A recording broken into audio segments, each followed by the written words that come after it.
మొదట హరీష్ రావుని పిలిచారు, తర్వాత కేటీఆర్ని, తర్వాత సంతోష్ రావుని. సో ఈ ఈ సిట్టు విచారణలో భాగంగా అందరూ ఊహించిందే ఇది. కేసీఆర్ని కూడా ఇందులోకి లాగి విచారణ చేస్తారనేది అనుకున్నారు. అన్నట్టుగానే సిట్టు నోటీసులు ఇచ్చింది.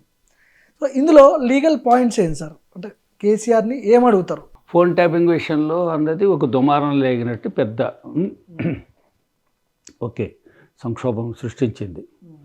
ఆ పార్టీ అధికారాన్ని కోల్పోయింది కూడా దానివల్లే. దానివల్ల ఎక్కువ మంది యాక్టివ్ అయిపోయారు, చాలా సఫరర్స్ ఎక్కువ ఉన్నారు. గోప్యత ప్రధానమైంది, వ్యక్తిగత గోప్యత. ఎవరు దాంట్లో చొరబడడానికి వీల్లేదు. వ్యక్తి స్వేచ్ఛని హరించడానికి వీల్లేదు. వ్యక్తి యొక్క వ్యక్తిగత జీవనంలోకి తొంగి చూసి దూరు చూసి జ్వరబడిపోయి అంత అధికారం లేదా. అధికారం మీ చేతిలో ఉంది కదా అని మిస్యూజ్ చేసేసి, యూజ్ కాదు, అధికారాన్ని యూజ్ చేయడానికి ఇచ్చారు. పవర్ మీకు ఇచ్చింది. పవర్ రాజ్యాంగ ప్రకారం ముఖ్యమంత్రికి, రాష్ట్ర ప్రభుత్వానికి, రాష్ట్ర ప్రభుత్వంలో మంత్రివర్గానికి, అధికారులకి, ఐపీఎస్ అధికారులకి, పోలీస్ అధికారులకి అధికారాలు ఇవ్వబడ్డాయి. ప్రజాస్వామ్యబద్ధంగా రాజ్యాంగబద్ధంగా పరిపాలన చేసి ప్రజా సంక్షేమం కోసం అధికారాన్ని వాడాలి. ప్రజలందరినీ కూడా భయభ్రాంతులను చేసేసి నియంతృత్వ ధోరణిలో రాష్ట్రంలో ఉన్నటువంటి అధికారంలో ఉన్నటువంటి ముఖ్యమంత్రి, మంత్రివర్గ సహచరులు, వాళ్ళకి అధికారులు అంటే మీకు ఎగ్జిక్యూటివ్ సిస్టమ్, లెజిస్లేటివ్ సిస్టమ్ ఉంటే చట్టాలు చేసేది, ఎగ్జిక్యూటివ్ సిస్టంలో ఐపీఎస్ ఐఏఎస్ ఆఫీసర్లు ఉంటే హైరార్కీ, వీళ్ళు కార్యనిర్వహణ వర్గం, వీళ్ళు కూడా వాళ్ళకి సహాయం చేసి, రకరకాలుగా సహాయం చేసి, ఎక్కడి నుంచో విదేశాల నుంచి యంత్రాలను దిగుమతి చేసేసి, దాని అందుకు అందరి నెంబర్ల మీద నిఘా పెట్టేసి, ఆ నిఘా అన్నది ఎప్పుడు భారతదేశ యొక్క సార్వభౌమాధికారానికి భంగం కలిగిస్తూ, ఇక్కడ ప్రజాస్వామ్యబద్ధంగా ప్రజాస్వామ్యానికి హాని కలిగిస్తూ, ఇక్కడ కుట్రలు కుతంత్రాలు నిర్వహిస్తున్నటువంటి సంస్థలు, సంఘాలు, వ్యక్తుల మీద నిఘాకి. కానీ మీరు అన్నీ ప్రతిపక్ష పార్టీలో ఉన్న నాయకులు చేసినటువంటి ఎలిగేషన్స్, అవి ఎక్కడ కూడా ఫోన్ ట్యాపింగ్ జరిగిందని ఎవిడెన్స్ ఎక్కడా లేదు. నేను అనేది ప్రతిపక్ష నాయకుడు, నేను ప్రతిపక్ష నాయకుడు కాదు కదా, అడ్వకేట్ని కదా. వాళ్ళు కూడా ఇలా మాట్లాడితే వాళ్ళు నాలా మాట్లాడుతున్నారు అనండి బాగుంది, నేను వాళ్ళ మాట్లాడుతున్నారు అనడం బాగులేదు. ఎవిడెన్స్ లేదు కదా అంటున్నాను. ఎవిడెన్స్ అప్పుడే మీకు ఎవరు చూపించేస్తారు ఎవిడెన్స్? సిట్ అధికారులకు చెప్తాను మీకు వచ్చి ఎవిడెన్స్ పంపించమని. ఎవిడెన్స్ కలెక్ట్ చేస్తున్నారు. ఇప్పుడు ఎక్కడుంది కేసు? దర్యాప్తులో ఉంది. అంటే అది కాదు, ఎవరన్నారు ఈ మాట ఎవిడెన్స్ లేదని? ఎవిడెన్స్ లేదని ఎవరో ఒకళ్ళు అని ఉంటారు, నేరస్తుడు అని ఉంటాడు, నేరస్తుడే అంటాడు. రేపు గుమ్మడికాయలు దొంగరా అనేప్పుడు వెంటనే భుజాలు దొంగకుంటూ ఉంటాడు. ఏంటి ఆ గుమ్మడికాయలు ఎత్తుకున్నప్పుడు బూడిదేమో ఇక్కడ అంటుకుందేమోనని. అప్పుడే ఇంక దర్యాప్తులో ఉంది. సిట్ అధికారులు కేసీఆర్ని ఎట్లాంటి ప్రశ్నలు వేసే అవకాశాలు? మిగతా వాళ్ళందరినీ ఏ ప్రశ్నలు వేశారు? ఎంతవరకు పిలిచిన వాళ్ళు ఎవరో అని పిలిచారు? ఎంతవరకు పిలిచిన వాళ్ళు ఎవరో అని పిలిచారు? ముగ్గురు పిలిచారు, కేటీఆర్ కూడా ఏదో ప్రశ్నలు వేసుకుంటారు కదా, అదే తరహాలో ఏం లేస్తారు. ఒకదాని తర్వాత ఒకటి ప్రశ్నలు మారుతాయి. మొట్టమొదటి దొంగను పట్టుకుని రెండు కొట్టరాని ఇక్కడ మొట్టమొదటి దొంగను పట్టుకున్నారు అనుకోండి మీరు, నేను ఒక్కడనే కాదండి ఇంకా ఉన్నారని అంటాడు ముందు. అదొకటి. దర్యాప్తులో ఒక రహస్యం వచ్చింది కదా విషయం, నేను చేయలేదండి బాబు, నా బలానాయం చేయమంటే చేశాను నేను అని మీ పేరు చెప్తాడు. అది రెండో విషయం. మూడో విషయం ఏంటంటే, ఇది మేము చట్టపరంగానే చేసాం, ప్రభుత్వానికి ఆదేశాలు ఉన్నాయి, ప్రభుత్వం నిఘా పెట్టాం, దేని మీద? నీ రాజకీయ ప్రయోజనాల కోసమా? నువ్వు వ్యక్తిగత రాజకీయ నాయకులతో వ్యక్తిగత వైరం వల్ల దేనికి వాడవు?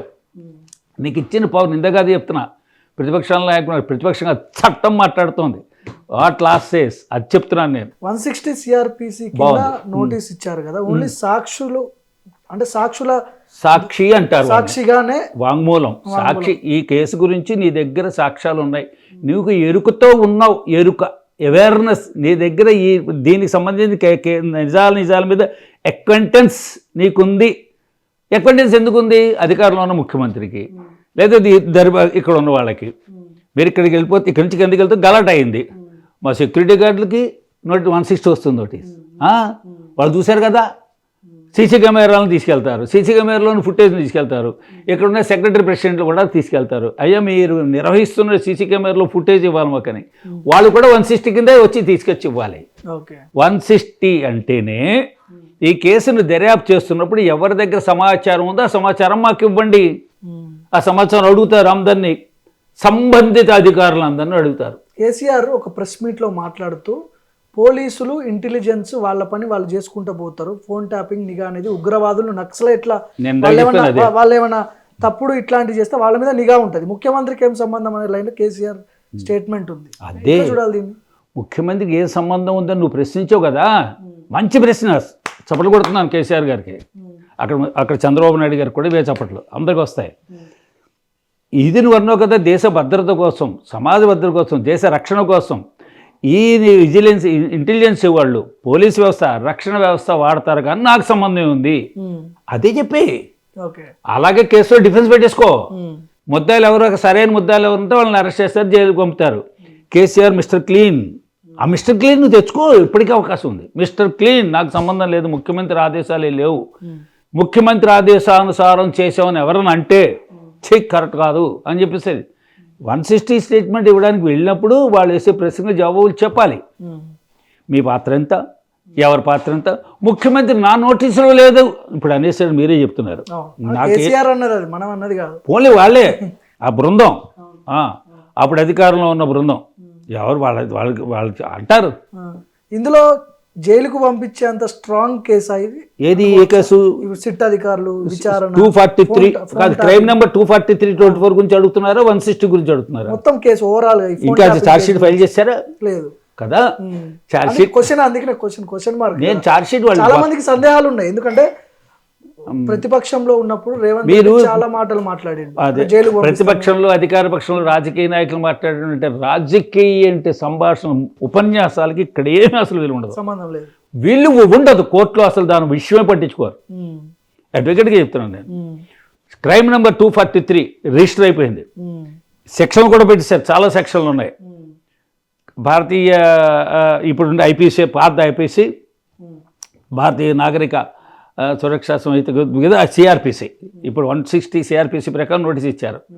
అది ఈ ప్రజెంట్ అమెండ్మెంట్ యాక్ట్ ప్రకారం 179. ఇప్పుడు దర్యాప్తు జరుగుతోంది. వీళ్ళు వెళ్ళిన వాళ్ళందరూ వాంగ్మూలం అంటారు, స్టేట్మెంట్. నువ్వు స్టేట్మెంట్ ఈయనైనా దీంట్లో మేము అడిగే ప్రశ్నలకు సమాధానాలు చెప్పు. ఇది కొత్త వీడియో రికార్డింగ్ ఉంటుంది, చెప్పిన మాటలని రికార్డ్ అవుతాయి, అవి అడిగిన ప్రశ్నలన్నీ రికార్డ్ అవుతాయి. ఇవాళ తప్పించుకుంటాను, రేపు తప్పించుకుంటాను, ఎల్లుండి తప్పించుకుంటాను, అనేక కారణాలు చూపించి తప్పించేసుకుంటాను అనుకోవచ్చు. ఢిల్లీ బాట్లింగ్ కేసు కూడా గుర్తుండే ఉంటుంది. అక్కడ ఢిల్లీ బాట్లింగ్ కేసు కాదు కదా, లిక్కర్ కేసు. కాబట్టి జీవితాంతం తప్పించుకోలేరు, ఉండగా భూమి మీద ఉన్నంతకాలం తప్పించుకోలేరు. అది చిన్న విషయం.